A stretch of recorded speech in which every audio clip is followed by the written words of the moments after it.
How to lock the time and date of calendar events to your selected time zone on the Samsung Galaxy S24 series. First, tap on the home button to go back to the home screen. Then on the home screen, swipe up to go into the apps screen. In here, tap on the calendar app. Then tap on the menu key. Next, tap on the settings icon. In calendar settings, scroll down, and in here, tap on lock time zone. Make sure this is switch on, and then tap on time zone. From the list here, select the time zone that you want to lock it to.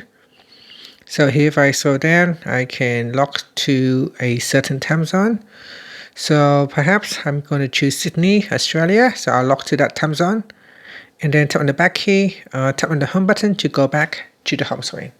Thank you for watching this video. Please like and subscribe to my channel for more videos.